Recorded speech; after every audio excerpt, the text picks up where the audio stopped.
강남교회 송태근 목사입니다. 여러분 평안하셨습니까? 네. 오늘은 한번 따라서 하십시다. 오늘은 인생의 선택을 어떻게 해야 되는가에 대해서 한번 좀 나누도록 하겠습니다. 순간의 선택이 아주 크게 따라서 하십시다. 순간의 선택이 10년을 좌우한다. 땡땡 냉장고. 아주 오래전에 그런 광고 기억나시죠? 네. 여러분 냉장고 하나 고르는데도 몇 년을 봐요? 10년을 봐요. 근데 하물며 인생의 선택을 하는데 우리가 영혼을 봐야 되지 않겠어요? 그래서 오늘은 여기 이제 결혼을 앞둔 분들도 계시는 것 같고 또 이미 결혼을 하셨지만 또 앞으로 수많은 인생의 길목에 선택을 해야 되는 우리 그리스도인으로서 어떻게 인생을 선택을 하고 그 기준을 어떻게 가질 것인가에 대해서 여러분들과 좀 말씀을 나누도록 하겠습니다. 여러분 구약 성경에 보면 아브람과 롯이 나옵니다. 이 두 사람은 친척이죠. 혹시 이 두 사람이 원래 어디서 살고 있었죠? 원래 살던데 원래 하란, 갈대아 우르, 가나안 여러 가지 버전이 나오는데 원래 제일 먼저 살던 데가 메소포타미아 지역인 갈대아 우르 지역이죠. 그 원래 우르라는 말이 영어로는 UR을 쓰는데 이게 불이라는 뜻입니다. 근데 그 불이 갖는 의미가 뭐냐면 우상과 관련이 있어요. 그래서 여호수아서 24장에 보면 너희 조상이 강 저 건너편에서 우상을 섬길 때 이런 표현이 있어요. 여호수아의 설교 속에. 그러니까 아브라함과 그 가족과 그 조상들의 전력이 뭐냐면 갈대아 우르에서 우상을 섬기던 가족이에요. 그러던 어느 날 영광의 하나님이 아브라함에게 나타나셔서 그를 불러내시죠. 불러내셔서 오다가 하란이라는데 아까 누가 하란이라고 그랬죠? 잠깐 머물렀어요. 거기 전혀 안 살았던 데는 아니고 잠깐 머물렀어요. 그러다가 하나님이 이제 등을 떠밀어서 가나안 땅에 집어넣죠. 그 과정에 하나님이 이 두 가정에 많은 은혜와 복을 주셨어요. 한날은 아브라함이 이렇게 먼 산을 쳐다보고 있는데 자기네 목동들하고 조카네 목동들하고 자꾸 다퉈요. 야, 같이 좀 먹자. 무슨 소리야? 우리는 아침부터 와서 이렇게 풀밭 이거 양떼 먹이려고 차지하느라고 애 먹었는데 딴 데 가서 알아봐. 그러니까 이거 보세요. 원래 사람이 아무것도 없이 가난할 때는 싸울 일이 별로 있어요, 없어요? 단칸방에서 살 때는 칼잠을 자면서 살아도 별로 잘 안 싸웠는데 이제 방이 2개 되고 화장실이 2개 생기고 그러면 더 싸워요. 엄마 왜 형만 장남이라고 방 주고 나는 방 따로 안 줘? 이렇게 자꾸 싸우는 거예요, 이제. 이게 사람이 욕심 때문에 그래요. 이 두 집도 마찬가지예요. 처음에 서로 어렵고 힘들 때는 의지해서 잘 살았는데 양떼 소떼가 점점 서로 가족 속에 늘어나니까 그 먹일 풀밭이 모자르죠. 양은 새끼를 쳐도 땅은 새끼를 칩니까 안 칩니까? 안 치잖아요. 그게 풀밭이 태부족한 거예요. 그러니까 아브라함이 아침마다 보는데 이 자기네 목동들하고 조카네 목동들하고 자꾸 싸워요. 같이 좀 먹자. 딴 데 가서 알아봐. 그래서 아브라함이 조카를 불렀어요. 야, 네 이리 좀 온나. 아무래도 이제 너하고 나하고 살림살이가 커져가지고 한 울타리에 머물러 살기엔 너무 비대하다. 우리 이쯤에서 서로 헤어져서 기분 좋은 거리를 유지한 채 사이좋게 지내는 게 낫지 않겠는가 제안을 했어요. 아브라함이 어른답게 그런데 여기 조건이 있어. 이 제안을 내가 먼저 했으니까 선택권을 너한테 주마. 그러면 여러분들 같으면 어떻게 해야 돼요? 예? 아이 어르신 이 무슨 소리입니까? 전 아직 젊고 어디 가서든지 뭘 해도 벌어먹고 살 수 있습니다. 손에 땀도 아직 있고 어르신이 이제 아직 연로하시니까 얼마나 세월이 남았다고 좋은 데 택해 가십시오. 이래야 이게 좀 이야기가 푸근했을 텐데 이 조카가 좀 싸가지가 없었던 것 같아요. 그 말이 떨어지자 무섭게 냉큼 알았습니다 하고 이제 어느 땅이 좋을까 하고 이리저리 보다가 이렇게 보다가 눈에 확 빨려 들어오는데 이 노량진 같은 데가 딱 들어온 거예요. 노량진 같은데. 노량진 살기 좋죠? 네. 예. 얼마나 좋았던지 성경에 보니까 이렇게 돼 있어요. 여호와의 동산 같고 그다음에 뭐라 그랬죠? 애굽 땅과 같았더라. 여호와의 동산 같고 뭐 같았다고요? 이 어색한 두 단어가 왜 맞물려 있을까요? 여기에는 중요한 영적인 혼재가 섞여 있습니다. 뭐냐면 아브라함은 이미 애굽의 문명을 경험한 사람이에요. 그때 누가 같이 쫓아갔었는가 하면 롯이 같이 애굽의 그 번화한 문명을 같이 봤어요. 근데 딱 한눈에 들어온 땅을 보니까 소돔과 고모라 땅인데 그냥 네온사인 빙글빙글 돌아가지. 야, 여긴 뭐 무슨 장사를 해도 여긴 되겠어요. 그래서 그 애굽 땅의 문명의 잔상이 아직 남아있기 때문에 딱 보니까 거긴 진짜 애굽 땅 같아요. 우리도 60, 70년대 왜 어렵고 못 살 때 제일 좋은데 제일 또 좋은 물건 보면 우리 언어 습관 속에 이런 표현이 있었죠. 미국 같아. 또 어디서 좋은 무슨 물건이 생기면 야 이거 메이드 인 USA야 그러면 그 앞에서 애들 다 죽었어요. 그죠? 예. 네. 그런 수사법이 있었다고요. 60, 70년대. 그런 표현이에요. 근데 여기는 이해가 되는데 무슨 동산 같고? 여호와의 동산 같고. 왜 이 어색한 단어가 조합이 돼 있을까요? 여기에는 이런 사상 때문입니다. 애굽의 그 번화한 문명의 매혹거리와 유혹이 누가 주신 복인 줄 알았다고요? 그렇죠. 그것이 하나님이 주신 복이다라고 생각을 했어요. 그래서 냉큼 그쪽을 택해 갑니다. 자, 가는데 이제 성경을 잘 보시면 어떻게 돼 있는가 하면 소돔과 고모라 근처에 이르렀더라라고 돼 있어요. 그러면 그 가까이 이르렀다는 말은 여러분 안에 들어갔다는 얘기입니까? 그 근처까지 갔다는 얘기입니까? 예, 영어 성경에도 보면 near 소돔 이렇게 돼 있어요. 그럼 그 말은 안에 들어갔다는 얘기가 아니고 그 근처까지 갔다는 얘기예요. 이상하잖아요. 택해 갔으면 그냥 썩 들어가 살든지 하지. 들어간 것도 아니고 엉거주춤하게 안 간 것도 아니고 근처까지 가서 거기다 텐트를 치고 살아요. 왜 그랬을까요? 여러분 표정을 보니까 대답이 나올 것 같질 않아요. 제가 얘기를 할게요. 이런 거예요. 미국에 가면은 아주 험한 동네들이 많아요. 할렘가라든지 또 캘리포니아 쪽에는 사우스 센트럴. 제가 그쪽에 살았는데 근데 그 안에는 진짜 낮에도 총질을 해요. 이게 마약 판매 거리예요. 그래서 이게 담벼락에 총자국이 있고 그래요. 아주 험한 동네예요. 근데 거기 유대인 들어가서 손 들고 나왔고 중국인 들어가서 손 들고 나온 동네를 누가 들어갔겠어요? 코리안들이 들어가서 딱 상권 장악을 했어요. 그래서 그 마켓 가면 여러분 앞에 딱 방탄유리 치고 실탄 장전된 총 차고 이러고 장사를 해요. 무시무시한 동네예요. 근데 거기 코리안들이 들어가 장악을 한 거예요. 근데 코리안들이 사는 것도 그 안에서 살까요? 사는 건 그 근처에 백인 동네, 유대인 동네 좋은 집 사가지고 수영장 딸린 집을 꼭 사요. 근데 거기서 수영하는 걸 한 번도 못 봤어요. 돈 벌려고 바빠 수영할 겨를이 없죠. 그 격입니다. 그러니까 롯이 택해 갔지만 거기가 험한 동네라는 걸 알아요, 몰라요? 알죠.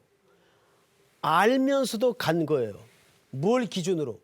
여기가 이익이 되는 곳이냐 이익이 안 되는 곳이냐를 기준으로 인생의 걸음을 그렇게 택한 거예요. 그래서 성경에도 보면 소돔 사람은 여호와 앞에 죄인이었더라, 이런 기록이 있습니다. 그런데도 알면서 그쪽을 택해 간 겁니다. 그러면 이 롯의 인생의 선택의 기초는 어떤 영적인 잣대와 판단을 기초로 간 게 아니고 뭘 기초로 간 거예요? 이게 나한테 이익이 되냐 안 되냐, 이 기초를 놓고 간 거라고요. 여기 우리 청년들도 젊은이들도 많지만은 직장을 택할 때, 어떤 일의 선택을 택할 때 우리가 굉장히 중요한 판단 근거가 돼야 됩니다. 어쨌든 택해 갔어요. 그리고는 아브라함은 이제 남겨진 땅을 택할 수밖에 없었죠. 버려진 땅, 황폐한 땅. 그런데 성경을 잘 보면 롯이 그쪽을 택해 갔는데 처음엔 그 근처까지만 들어갔어요. 그런데 창세기 19장쯤 가보면은 롯이 어디에 앉아 있는가 하면 소돔 성문에 앉아 있어요. 그런 표현이 있어요, 없어요? 창세기 19장에 보면 소돔 성문에 앉아 있어요. 그게 무슨 말입니까, 여러분? 구약에는 성문에 앉아 있을 수 있는 종류가 두 사람밖에 없어요. 첫째, 재판관이거나 그 마을의 최고 유지만 성문에 앉아 있을 수 있어요. 그러면 한번 상식적으로 생각을 해보세요. 롯은 그쪽을 택해 가서 외면적으로 어쨌든 성공한 것 같아요, 실패한 것 같아요? 성공했죠. 어디에 앉아 있는 걸로 봐서? 그렇죠. 성문에 앉아 있는 걸로 봐서 그는 분명히 실패한 사람이 아니고 성공을 한 사람이에요. 그러면 지금부터 우리는 이 롯의 성공을 놓고 크게 네 가지 질문을 던져봅니다. 첫 번째, 그는 그의 성공이 세상적으로 정말 좋은 차, 좋은 집, 좋은 자리 앉게 됐어요. 첫 번째 질문입니다. 그의 성공이 개인적으로는 어땠나? 개인적으로는 어땠을 것 같아요, 여러분? 개인적으로 베드로후서에 보니까 끔찍한 기록을 베드로 사도가 남겨놨어요. 이 의인이 롯을 두고 하는 얘기예요. 그 의인이라는 것은 행위적인 의인을 얘기하는 게 아니라 이 하나님의 백성이라는 다른 표현이에요. 이 의인이 그 불법한 자들의 음란한 행실을 보고 들으므로 심령이 상하니라. 행복했어요? 베드로 사도는 그 사도가 아니라 롯의 행복을 어떻게 평가하고 있는가 하면 뭐라고요? 심령이 상하니라. 저 높은 자리를 위해서, 저 고지를 위해서 안 먹고 잠 안 자고 부지런 떨고 올라섰는데 보니까는 거기가, 야, 내가 이것을 위해서 그토록 잠 안 자고 못 먹고 헐떡였나, 이런 허무가 밀려오는 거예요. 게다가 주변의 모든 것들이 악이에요. 사기치고 악하게 굴고 배반하고, 이런 속에서 롯이 그 괴로움을 겪는 거예요. 그래서 사도 베드로는 베드로후서 2장에 이 의인이 그 불법한 자들의 음란한 행실을 보고 들으므로 심령이 푹 썩고 있다 그랬어요. 날마다 심령이 상했다 그랬어요. 얼마나 불행했을까요? 두 번째 질문.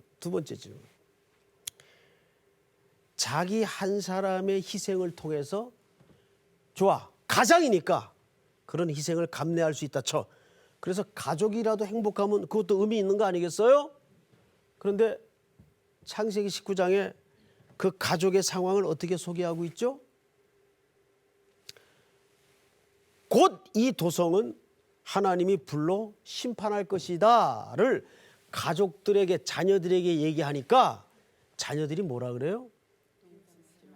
농담으로 여겼더라. 뭘로 여겼다고요? 농담으로 여겼다. 여러분, 농담이라는 히브리 말이 무슨 뜻이냐면 먼지처럼 취급했다 그 말이에요. 뭐를? 아버지를 통해 경고하시는 하나님의 메시지를 먼지 취급했다 그 말이에요. 아, 이거 뭐야? 아예 엄마나 교회 나갔어요, 엄마. 혹시 여러분들 가정에 이런 자녀들이 있어요? 예? 이런 끔찍한 일이 일어나서는 되겠어요? 아예 아버지나 교회 나갔어요. 아예 아버지 치매 걸렸어요. 지금 세상이 이렇게 삥삥 잘 돌아가는데 무슨 불심판이에요. 여러분 사사기 2장 10절에 보면 뭐라고 돼 있죠? 1세대가 다 지나가고 그 다음 세대가 일어난 게 아니라 다른 세대가 일어났다 그랬어요. 넥스트 제네레이션이 일어나야 되는데 다음 세대가 일어나야 되는데 다른 세대가 일어났는데 그 세대의 특징을 사사기 2장 10절에 두 가지로 묘사하고 있어요. 여호와를 알지 못하고 여호와께서 행하신 일도 알지 못하였더라. 다른 세대의 특징이 두 가지예요. 그 결과 사사기가 어떻게 됐어요? 마지막 장 21장 25절에 사사기 마지막 장 마지막 문장이 어떻게 끝이 나요? 그때에 이스라엘에 왕이 없으므로 사람들이 각기 자기 소견에 옳은 대로 행하였더라. 뭐의 부재를 고발하는 겁니까? 다음 세대를 향한 교육의 부재, 신앙교육의 부재를 고발하는 겁니다. 그 결과가 그렇게 결론이 나는 거예요, 여러분. 예? 지금 창세기 19장에 보면은 롯의 가정이 그 짝이 났어요. 왜 그랬을까요? 벌어먹기 바빠서. 여러분 그 탑의 자리까지 오르라고 정작 중요한 거를 못 봤어요. 그게 뭘까요? 정작 중요한 거. 영적인 문제를 소홀히 했어요. 자녀들 신앙교육에 대해서 손을 놨었어요. 세 번째 질문입니다. 세 번째 질문. 자, 개인도 불행했어요. 두 번째 질문은요. 가족도 엉망진창이 됐어요. 그러면 지금 어쨌든 그 소돔과 고모라 사회에서 제일 영향력이 있는 사람이 누구예요? 제일 영향력이 있는 사람. 예? 롯이죠. 제일 유지니까. 성문에 앉을 정도니까. 그런데 그 도성을 심판하기 위해서 하나님이 누구하고 딜을 하죠? 아브라함과 딜을 해요. 하나님 안 됩니다. 여긴 하나님의 택한 백성들이 있을 텐데요. 어떻게 하면 좋겠냐? 이렇게 하자. 을 50명을 한번 찾아봐라. 50명 있었어요? 면목 없이 돌아온 아브라함이 뭐라 그러죠? 좀 깎아주세요. 45명? 40명? 30명? 20명? 몇 명까지 내려가요? 10명까지 내려가요. 10명 있었나요? 여러분 히브리 수의 수를 통한 문학적 표현이 뭐예요? 10명이 없었다는 건 무슨 뜻이에요? 하나도 없었다는 얘기. 하나도 없었다. 의인이 하나도 없었어요. 그러면 롯은 뭐 했어요? 그 탑의 자리에 올라가서 하나님이 주신 인생의 시간을 버느라고 바빠서 어쨌든 아둥바둥해가지고 가장 영향력 있는 위치에 올라갔는데 뭐 했어요 거기서? 뭐 했어요? 남긴 게 뭐예요? 사도행전 마지막 절에 보면 여러분 그 두 딸이 아버지한테 술을 먹여서 아버지를 세상에 몹쓸 짓을 해요. 그래서 생산해낸 씨들이 뭡니까? 모압과 암몬 자손의 조상들을 잉태합니다. 그리고 이스라엘 역사를 보세요. 얼마나 무서운 일이 일어나는가 하면 이스라엘의 역사의 목덜미를 물고 그 이스라엘의 긴긴 역사를 기독스럽게 혹독하게 물고 늘어진 민족이 누굽니까? 모압과 암몬이에요. 모압과 암몬. 이건 누가 남긴 거예요? 롯이 남긴 거예요. 이거 남겼어요. 이거. 네? 자 여러분 그러면 이제 한 사람 남았죠. 아브라함 인생을 한번 추적해 봅시다. 추적하고 자식할 것도 없이 아브라함은 오늘날 저와 여러분들에게 일단 영적으로는 뭐의 조상이 됐어요? 믿음의 조상이 됐어요. 그리고 이삭이 누렸던 야곱이 누렸던 그 어마어마한 부의 출처가 사실상 누구로부터 물려진 거예요? 아브라함으로부터 물려진 거예요. 아브라함으로부터. 우리는 여기서 한 가지 멈추어 서서 정리를 좀 하십시다. 무엇이 이 두 사람의 운명을 이렇게 갈랐을까요? 어째서 아브라함은 영육간의 믿음의 조상이 되었고 롯은 나름 애쓰고 수고한 같은 인생의 시간을 경영했는데 이렇게 어두운 역사의 샘플이 되었을까요? 그 기준이 뭘까요, 여러분? 성경에 보면 두 사람이 헤어질 때 장면을 제가 한 군데 찾아서 읽어드릴 테니까 그냥 귀로 한번 들어보시기 바랍니다. 이렇게 기록을 해놨어요. 제가 좀 읽겠습니다. 내 앞에 온 땅이 있지 아니하냐. 나를 떠나가라. 내가 좌하면 나는 우하고 내가 우하면 나는 좌하리라. 이에 롯이 눈을 들어. 자, 롯이 뭘 들었어요? 눈을 들어. 여러분 보세요. 눈을 들고 저를 보세요. 눈을 들고 저를 보세요. 저하고 눈을 맞춰주세요. 히브리 동사에 눈을 든다라는 동사는 굉장히 중요한 의미를 담고 있어요. 그건 단순히 그냥 동작을 묘사한 동사가 아니라 이런 겁니다. 발 뒤꿈치를 들고 들어봐야 극히가 극히인데 이렇게 들고 손을 눈썹 사이 미간에다 붙이고 이런 동작을 얘기합니다. 눈을 들어라는 말이. 정확히 히브리 단어에. 근데 이게 뭘 뜻하냐 하면 자기 앞날을 자기가 조망하다 그 뜻이에요. 예? 근데 롯이 눈을 들어. 주어가 누굽니까? 롯. 자기. 롯이 눈을 들어. 그런데 아브라함의 경우에도 성경 기자가 기록을 남겨놨어요. 그 부분을 읽고 마치겠습니다. 롯이 아브라함을 떠난 후에 여호와께서 아브라함에게 이르시되 너는 눈을 들어 너 있는 곳에 동쪽, 북쪽, 남쪽, 서쪽을 바라보라. 아브라함도 눈을 들었어요, 안 들었어요? 들었죠. 그런데 아브라함을 눈을 들게 한 주체가 누굽니까? 하나님. 여러분 놀랍게도 간단한 이 차이가 두 사람의 운명을 갈라요. 롯은 누가 눈을 들었어요? 자기가. 롯이 눈을 들어. 아브라함은요? 너는 눈을 들어. 하나님이 눈을 들라 할 때까지 엎드려 기다렸던 겁니다. 하나님의 시간을, 하나님의 타이밍을. 이거예요, 결국은. 결국 인생의 앞날을 내가 눈을 들어 조망하느냐 아니면 하나님이 눈을 들라 할 때까지 그 시간, 그 방법을 기다리느냐. 믿음의 싸움입니다. 아멘. 여러분들도 항상 하나님 앞에 믿음으로 인생의 선택을 경주하는 은혜가 있기를 축복합니다. 아멘. 오늘 공부는 여기서 마치겠습니다. 끝. 수고하셨습니다.